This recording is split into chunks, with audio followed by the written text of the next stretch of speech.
In this video, I'm going to show you how to make this X-ray effect or invert effect on Filmora 14. So you can see I already added a video into my timeline.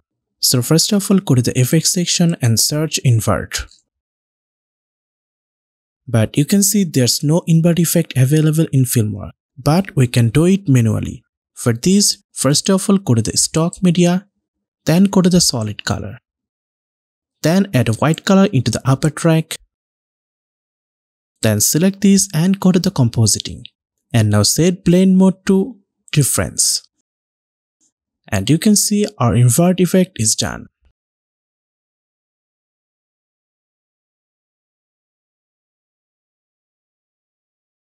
So in this way you can make your invert or X-ray effect on Filmora 14. So hope you guys enjoy this video. If you have any question, please let us know in the comment section. And if you want more video like this, please subscribe to my channel.